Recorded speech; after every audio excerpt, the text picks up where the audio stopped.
Get yourself a cup of coffee and pull up a chair. We're going to be talking to designers and developers about how they got started, what keeps them passionate, and what challenges them. It's the best remedy for imposter syndrome. This is Build Process.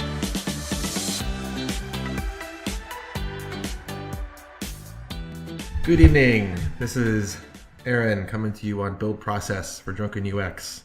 I'm here today with Sean Marcia down in DC area, and we're here to talk a little bit about Ruby for Good and some other things that he's been working on.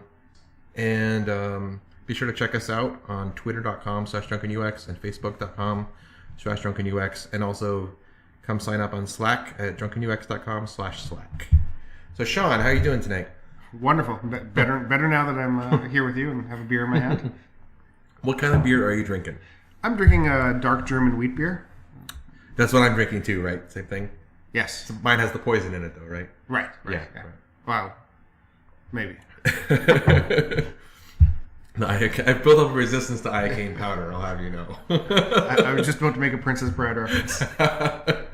And this beer is coming out of your kegerator. It is. It is. Yeah. There's only 3 taps active right now, but there's 5 taps usually.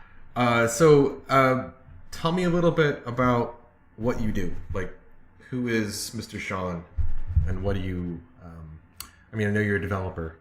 I know a lot about you, but our audience doesn't. Yeah. So by day, I'm a software developer. I'm trying to work to make government a little bit better, a little bit more sane. And in these kind of times, that's a tall order. My evening job, or my fun job, is working on open source, and I do a lot of running Ruby for Good, Code for Good, that kind of stuff, building software for nonprofits and civic good organizations. So I mentioned Ruby for Good on this program before. Sean is one of the founders. Or are you the founder or the co-founder? The founder. Founder. Okay. So can you tell our audience a little bit about Ruby for Good and how that came about? Sure. Honestly, I think a little bit of it came about because of, I would say, guilt. Like, we, as software developers, we have it pretty good. Like, like I'm not even on LinkedIn, and I get contacted, multiple times a week, people offering me jobs, and it's on LinkedIn, like someone. No, just people contact me, via email or through Meetup, and like people offering me jobs, and it's, I had a friend staying with me, a couple of years ago, and he had just finished grad school, and he's looking for a job, and I just saw how hard he struggled, and he ended up taking a job like for $40,000-$50,000 a year, and he was really happy, and then I see me, and there's people offering me 6-figure jobs every week, and it's kind of humbling, and first world problems. Well, really it is, and and you hear developers who are complaining about like recruiters contacting them, and I don't know, I just feel like it's such a strange thing to complain about, someone trying to offer you a job. Like, why would you shut up and take my money? Well, yeah, like it's and so we have it really good as developers, and just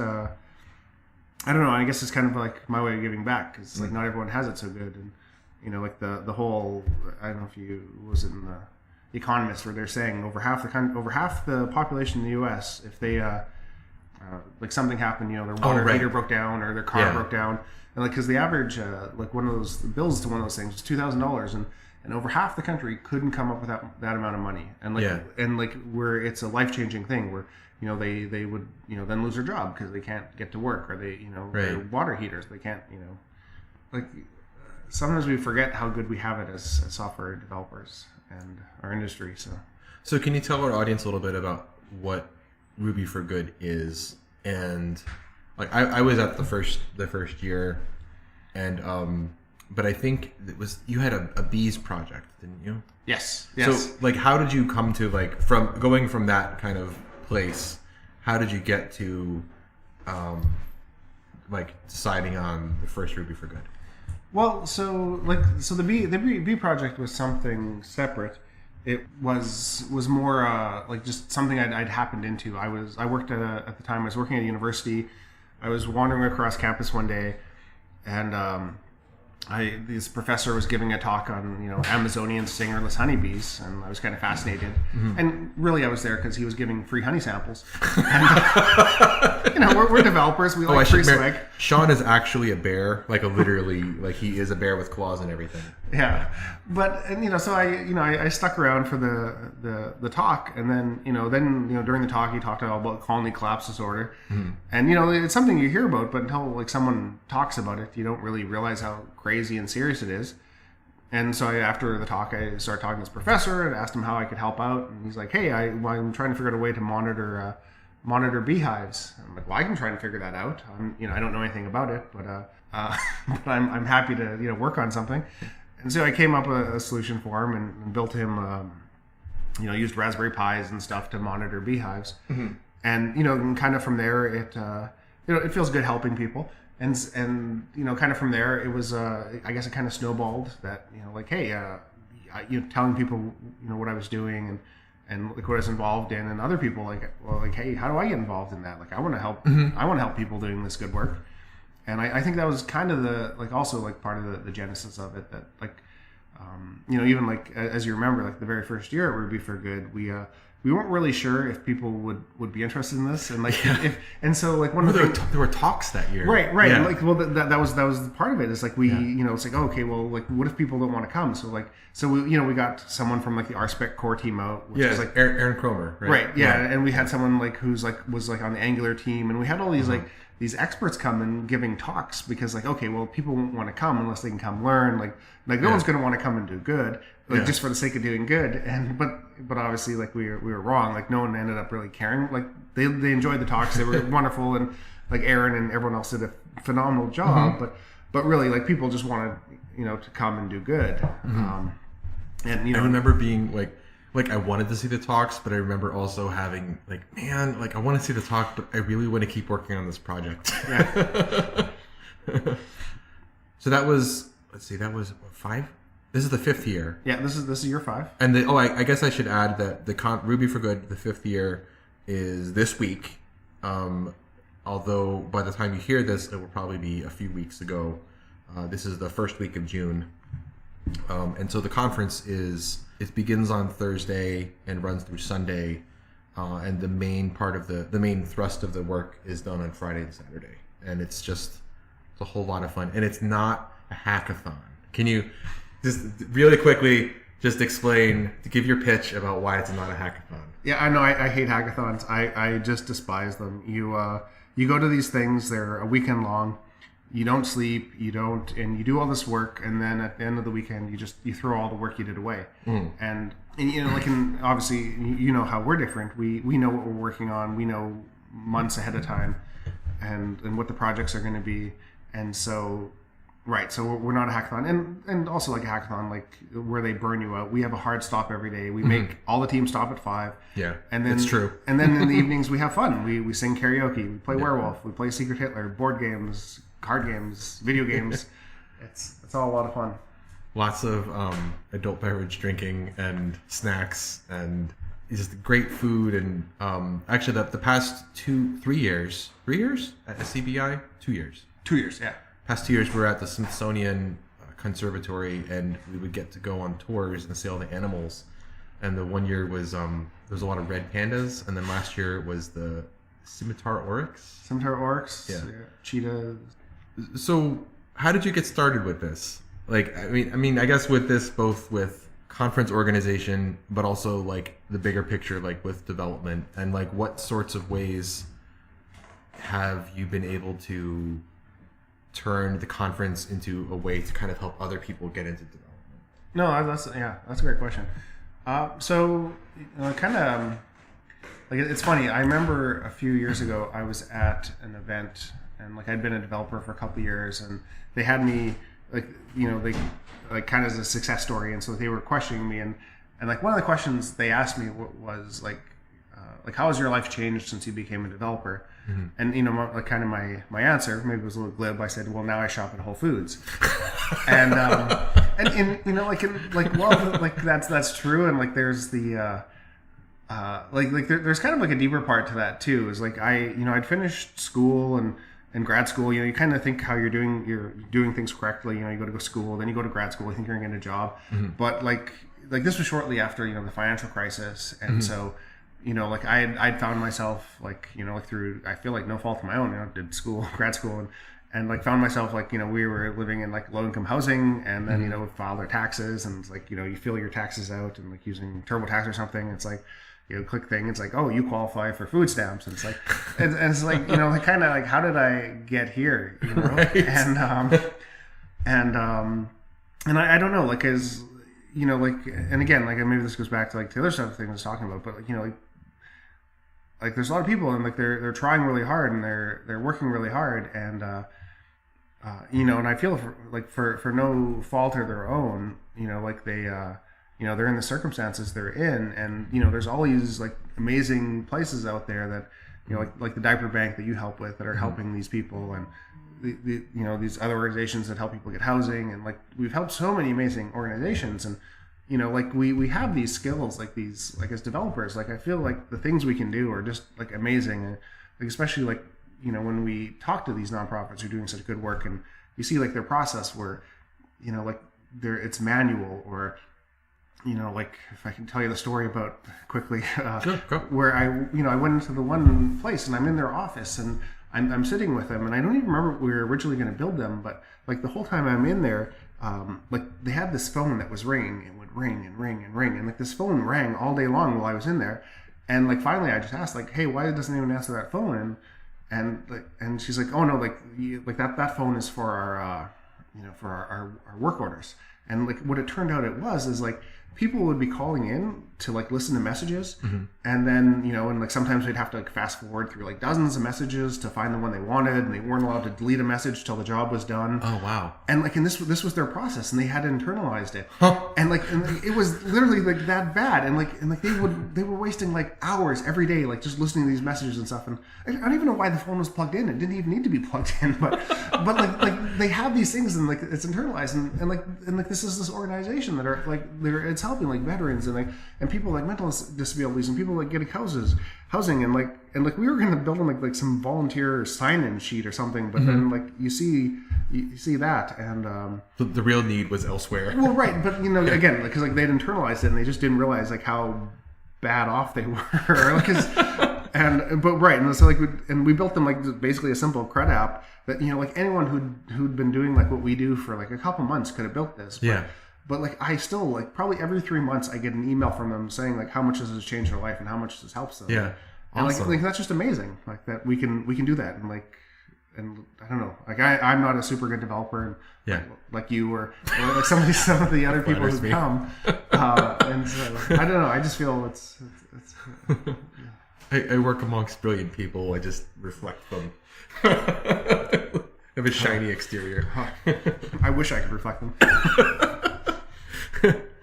So what is something something that Michael and I have talked about a lot on the main podcast thread is the idea of imposter syndrome, and kind of always feeling everyone else is in the room is smarter than you are or better at it being a developer. What's something that you're clearly an accomplished developer, what's something that you still struggle with, or I did struggle with? Oh God, I struggle all the time, I feel. I realize as juniors, and now too, the market's really difficult for juniors, and I remember I got my first development job, and I was doing contracting and working. It was 60, 70 hours a week, and because it's my first job, then I would go home, and because I didn't want to be the weak link, I didn't want to be the the crappy person on the team, so then I was come home and do an extra 20, 30 hours a week of work, and I I didn't know when I was sleeping, but eventually it got to the point where I just had to just accept what I know and what I don't know, and but yeah, no, imposter syndrome is it's tough. We all. So with Ruby for Good, one of the things that I really like is it's not just about helping nonprofits; it's also about mentorship. Right.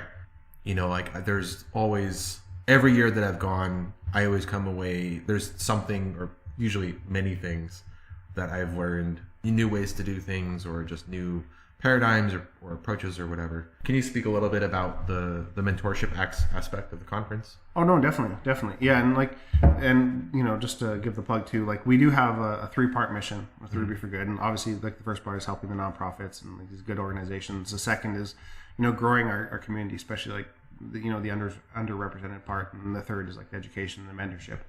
One of the things that really impresses me all the time is like seeing these people who come just out of these boot camps, like whether it's like the Iron Yard or General Assembly, or like there's so many of them, and they come from they come out of these coding schools, and like just how much they know and how just how amazing it is, and maybe too like maybe because I've been doing this a little bit longer, you kind of get stuck in your ways of like the ways like the gems you use and the libraries and stuff, and like I always feel like that's one of the most amazing things for me is like, or one of the things I really love is like these people, they come in and it's like, oh, what about this gem? And like, and it's always like so eye-opening. I had no idea. Like that's an amazing gem. Like thank you. Rails definitely moves fast and breaks things. Maybe not so much as like the JavaScript landscape does right now. Yeah, like it's constantly learning. Yes. So Ruby for Good is officially a 501c3, right? It's a is it code yes, for Good? Yeah. So just like last year, finally got the paperwork all went through and started a nonprofit, Code for Good, which is 501c3, and that has more than one thing, right? And so like that's kind of the goal now. Is like last year we ran a Python for Good. Okay, and that was in Portland, right? Yeah, in Portland, and we're hoping to run one this year, but we'll see if that it's on the books, but we're having some issues with the venue. So okay. But yeah, so but the idea now that we have a 501c3 is to grow and to do more things, start offering some fellowships for people to work throughout the year on and doing like good civic work. And yeah, cool. What's like the long-term vision for this? Do you have one? Kind of like I guess like ideally, how like Code for America is all about making government work. Like I know it's kind of an oxymoron, especially that we both work for government.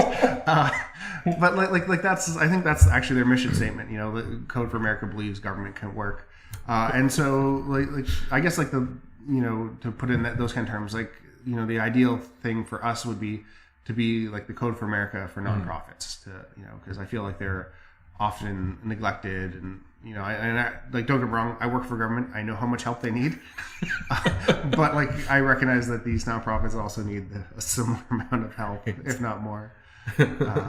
So with the variety of, because Ruby for Good, we get a whole bunch of different skill levels.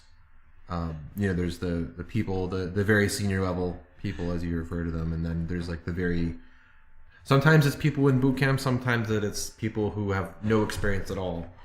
And they actually last year we had a couple graphic designers, which was awesome because they made people's apps look less like an engineer designed them. Yes, they don't look like the base Twitter Bootstrap. Right.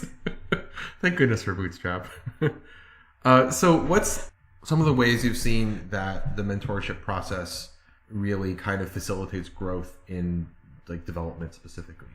Oh no, definitely. Obviously like the pair programming, like just. And we always try and like ask all the teams or the team leads to ask their teams to pair as much as they can, because it's like one, it's a great way to share knowledge, and it's also just a great way just to share domain knowledge and just get people like up to speed quickly and a good understanding. But like you see people too though like leaving the event and like carrying on like these mentoring like relationships, like I know an awesome young lady, she left last year, kept at it with a mentor she found at the event, and she got her first dev job. And awesome. She emailed me afterwards how, like she said, she credited Ruby for Good, but I don't think like she deserves all the credit. Like she's amazing. She'd get it regardless if she came or not. But cool. But yeah, like I feel like there's a lot of those kind of fun success stories. Yeah. What's been difficult about conference organizing? I've never organized a conference. I have no idea. I've seen some of how the sausage is made, but I haven't made the sausage. So, without bad mouthing any of the venues. Yeah, well, like there's a lot of great things. I don't know if there's bad things. Like there's some stressful things. You know, like when. So like every event, every year I sign the contract for Ruby for Good, and as soon as I sign that contract, I'm personally on the hook for $20,000-$30,000, and that's always pretty stressful. Especially right, especially the first year, because is anyone even going to want to come? And will we sell a single ticket? And the first year, right? Like the very first year, it's the first thing. Like, is anyone going to be interested in this kind of thing? Like, right, and that's also why we had the talks and stuff. But well, what are we going to do if no one wants to come? And because I've signed that contract and I'm responsible for all this money, and so like it's kind of stressful. Some of that. Yeah. How do you? It's a lot of like cat herding. I mean, what's the attendance this year? Because you sold out all the tickets, right? It's 86. About 80, and then like 4 organizer spots. So we're about 85 people. Okay. And we're a different kind of most conferences they have speakers in, and so you have to find speakers. Like we're a little bit different, and like whereas we. As we work on projects, and so we don't just like other conferences too, like hackathons, where they just kind of come in and they work on something. But, we know the projects we're going to work on, and we found them ahead of time. And then we put we'll pick team leads to be in charge of a project, and so we we put the team leads in touch with the project, and then we have a whole kind of like a whole schedule that the teams follow, where they contact the stakeholder X number of times, like leading up to the event, and how they after the event they have 6 weeks to deploy the project.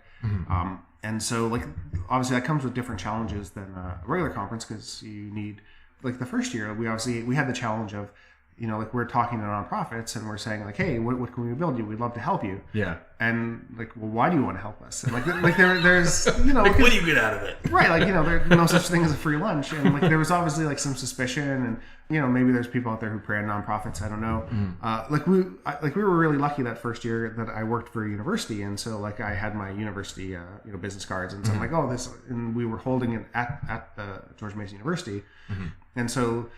What we told the nonprofits that first year was that, hey, this is what we're doing in conjunction with the university. It's giving back, for the university giving back to the community.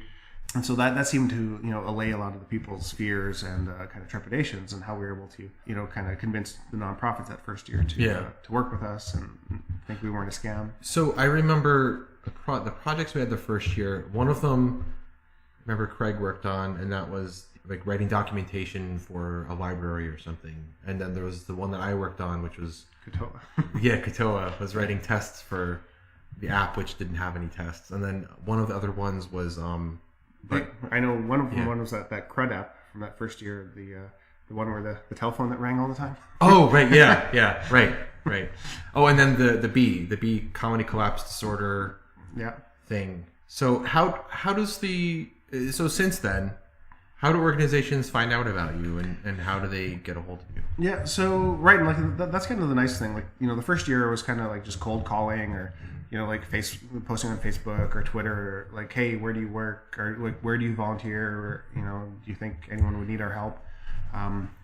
But it's really changed that now that we're we're more established, and this year almost all our projects are nonprofits that have contacted us, and they've heard of us, and this is just this year and last year, the first 2 years, where we had so many organizations contacting us that we've had to turn quite a few down, that we just didn't have capacity, which is also why it's nice that we formed this created the 501c3, that we can turn this into year-round work, that maybe some of the ones that weren't able to help during the event, that we can now help maybe start projects during the year, or start teams throughout the year and work on some of them. So let's say that someone who is interested in contributing to a nonprofit project, either for Ruby for Good or for someone else, how would they go about doing that?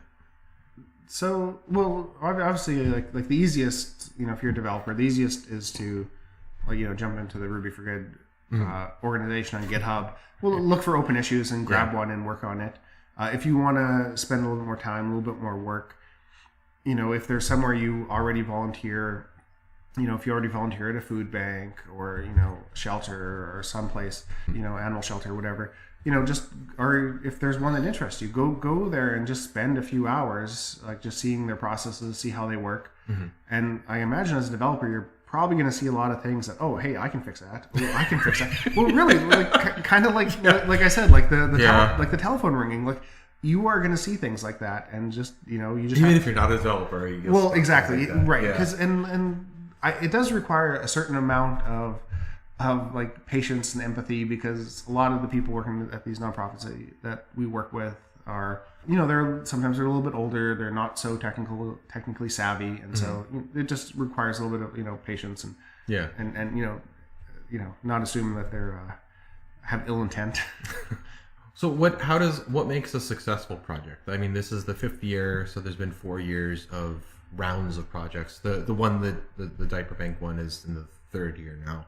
Yeah. But what about the other ones? What makes something a success? Well, so like probably the biggest thing is good stakeholder involvement. Like as you've seen on your diaper project, that having like Rachel, or I guess now Megan this year, like having some stakeholders there is gonna make such a huge difference, because otherwise, like you get working, you'll hit roadblocks, you come to forks in the road, and like, oh, did they want this or did they want that, or and if you have to sit and wait for 4 hours, and if you have a team of 10 people, that's just that's 40 hours of people's time you've just wasted. And so so like stakeholder involvement really is the big one. And obviously having like amazing team leads like yourself. So, and some of the other things that really make a difference, I feel, is having a good balance on the team. And might seem counterintuitive that you don't want all seniors on the team, but like we found, if you have a nice balance on the team, like a good mix of juniors, mid-level, and seniors, that seems to be the best, has the best outcomes. Maybe just because once you have a lot of really senior folks, they get too caught up in they have a lot of opinions. Right, they have a lot of opinions, and maybe their opinions are more important than doing the good work. Right, and so one of the things, like I said, we found is having a nice mix of skill levels like really makes a huge difference. So, what's something that you can tell to someone who is like a newer developer, or maybe they're not a newer developer, but they're in the marketplace for a job or something? How do you go from qualifying for food stamps and working 60 to 100 hours a week as a salary exempt position, perhaps, to being better than that, to doing better? I don't know, like, because again, like I feel really, really fortunate that I got into development when I did, like before, like all the boot camps and like when I was getting in, like back in 2010, 2011, you pretty much just had to say I'm interested in developing, and you could find a job. But now there's so many of these, the Iron Yards, the General Assembly, the Flatiron School, like all these people going through these programs where it's so difficult now to like distinguish yourself from all the other candidates, and like so you have all these amazing people, and I don't know if there's a glut of juniors right now, but like one of the things like I always tell people is just I know this is maybe it's a privileged thing too, because not everyone has the amount of time, but like I was getting involved in open source is a really good way to to get your foot in the door into like it's a good way to network. It's a good way when you're interviewing as well, because whether we like it or not, like GitHub kind of is our resume, and I know people say like better than LinkedIn at least. Yeah, but like because people do want to see your GitHub when you apply, like when you're a junior, because they want to see stuff you've worked on. Like regardless of if the code is good or bad, like I know like when I've interviewed people, like I want to. Like I just want to see some code they've written, like, and I don't care if it's good code or bad code, but I just want to like see how they think, and then I want to like talk about them and like how they work through their problems, how they they thought about things, like, well, why'd you use this gem versus that gem, and or like whatever they did, because you can get a better sense of people rather than like, oh, go code me FizzBuzz or the Fibonacci or like these things that are like that everyone does, and like you get a better sense by seeing something that someone's actually done. And like that's why I think like go contribute to like Ruby for Good or like you know, and it doesn't have to be Ruby for Good, but obviously I'm a little biased, but go contribute to one of these projects and like open source, and because you know like there are issues in there that are from you know beginner friendly to you know, really senior, and then like you have these things on your resume that you can point to, and like the other kind of benefit to that is you have like these amazing people. So like if you submit a pull request to like your diaper project, you're going to give them feedback and you're going to like make their pull request better and make their code better. Okay. Well, that's why I'm saying you and not me. Right. But so like you're going to make their code better and stuff. So then when it does get merged in and then they apply for the job, they can point to this thing that was merged in and you know, hopefully it's better code than they would have written on their own or thoughtful code. You know, because you probably have a better sense of the project than they do. So what's the like if so let's say that someone they finally find an interview somewhere, and what's the sorts of things that are important like when you're interviewing someone, what things are you looking for? So because you've been in a management role more than once then. Right, Yeah. and like I'm trying to get out of it now. Right. On code, but no.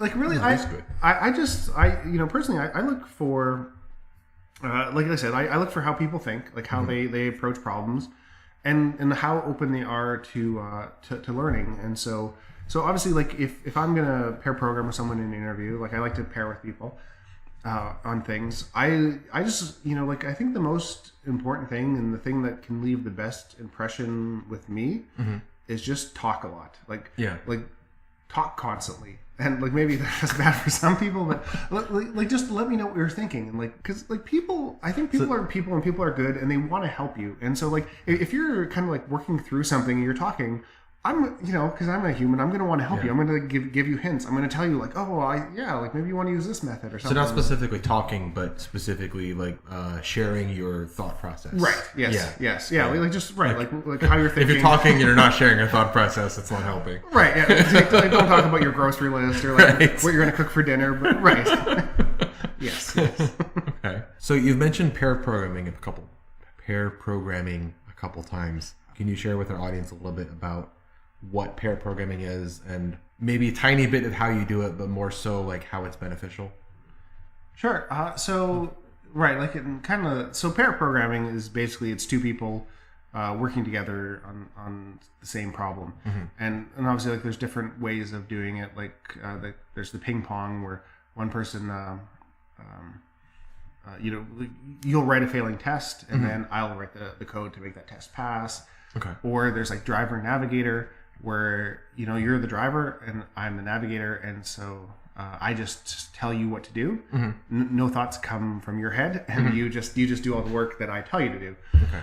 And I think there's one other method of pair programming, but those are the two that are jumping out to me right now. Okay. But the benefits of pair programming, two minds are better than one. And it's sharing of knowledge, and so it's a great way to level people up really quickly, and you just to teach people and to level people up on the code you're working on. Because if you're unfamiliar with something and I have a lot of domain knowledge, you know, we're working together on it, and I can walk you through things, and so then now there's two of us with a lot of knowledge on this code and this code base and how it works. And so yeah, it's a great way to onboard people. It's a great way to to help newbies. Yeah. Well, to help anyone. Like I'm always really surprised when I find people who don't like pair programming, because it's like, don't look at my crappy code. I've long since accepted I've got really crappy code. So. I think that's all the questions I had. Is there anything else you wanted to talk about, like either Ruby for Good or like life as a developer or anything else? Oh, let me think for a second. You parting wisdom to share? Parting wisdom. yeah, wrong place if you're looking for wisdom. I think it's at the bottom of this glass. Yeah. No, like so I really think that finding a mentor is a good thing, and coming to it. And I guess we keep talking about Ruby for Good, but I would going back to the junior thing, like I would suggest going to a lot of events, going to things. Like a mentor is really going to help you. And, the mentor doesn't have to be even better than you, like skill-wise. It just even, just someone that you can help challenge you. Yeah, like challenge you, advise you, just someone who thinks differently than you. And it was really interesting. Like, we had a mentorship program that we used to run out of our meetup group that we don't do anymore, just like for time constraints. We like to start it back up, but like we even had people who would mentor people in things. Like, we had someone who used to run her own business, and she did a lot of marketing. And so she was mentoring like a really senior developer in things like MailChimp and and mailing lists and like marketing stuff, like, because he was starting his own product and things like that. And so a lot of people, like, when I think they get into mentoring, think like, well, what can I offer this person, this the senior lady or the senior guy that who would mentor me. But like, I think a lot of people have a lot of skills that they can offer too, that are like, it's a really good point. And so like maybe you're a home brewer and you can teach that person how to brew or something. Or, I guess whatever. Like, it's easy to assume when someone is skilled at something that we value, to assume that person is skilled in all the things. Right. Where they are probably most likely just really super specialized in that one thing that we think is like super challenging or awesome. Right. Recognizing that you might have skills in certain areas that perhaps they don't. And Well, and like, going back to my first job, I was working with Jim Gay, who's like super senior Ruby developer, written a bunch of Ruby books and maintainer of all these big Ruby projects and stuff. And we were working on something, and there was other senior developers too. Like, I was the junior on this project, and we got to a point where we were going to be doing some like web scraping, these like Nokaguri and Mechanize and stuff. Okay. But it was funny, like, I had done a lot of Nokaguri and Mechanize before, because I had been doing some side work for some economists, like doing data scraping and stuff, like building some data sets for them. And so I had a lot of experience. And so it was really interesting when it came time to this, we got to this web scraping project or thing got assigned to us. And then, like, I had these, Jim and this other senior developer, like, okay, like, hey, how should, like, asking me, well, what should we do and how should we approach this? And and like, for me, it was really, really strange. Like, well, why is Jim asking me my opinion? Like, that's Jim Gay. Like, it's Jim Gay. He should know everything. Well, exactly. He knows everything. And so, like, it was really humbling, like, just thinking, because, like, like no one knows, like you're saying, like, no one knows everything. And, like, because there's so much to know. And like, I feel like we're increasingly, like, kind of like, even like specialists, even within like whatever language we use, like parts of it, like, you're a specialist maybe in this gem or this library. Like, for me, like, that was really like an eye-opening thing, that I had this super senior developer asking me what to do, and it's me. Like, it's like, wow, you're in for some trouble. But there's a talk that Jim and I watched last night called "Sometimes a Controller is Just a Controller." It's from RailsConf 2015 by Justin Searles, Searls. It's really great. It applies to more than just Ruby developers. It's about coding in general, and he discusses a lot about what makes good code. A spoiler alert, clever code is not good code. But it's like I think it's like 45 minutes long or something. It's a great talk. I highly recommend watching it. I'll put it in the show notes. Sean, what makes good code for you? Understandable. Understandable? Yeah. Like, I know we talked about this earlier, but when people try and get clever, or people, like, good, easy to understand names and just simple, like, don't try and be clever or show how smart you are. Like, well, really, because, you like, again, like, maybe because I work with so much open source that I want it to be easy for new people to come in and different, like, regardless of their skill level. Like, you don't want that to be a barrier to people contributing. You mean programming isn't to come to show how awesome I am? Well, for some people. Well, thanks a lot, Sean. Thank you for joining me on this podcast, and also just thank you for everything, like for Ruby for Good and for mentoring me and for all the opportunities. It's been awesome. No, thank you. Thanks a lot for joining us, listeners. This is Drunken UX Build Process. Thanks for joining us, and keep your, what is it Michael says? Keep your beers close and your whiskeys or personas closer. Have another beer. Yeah.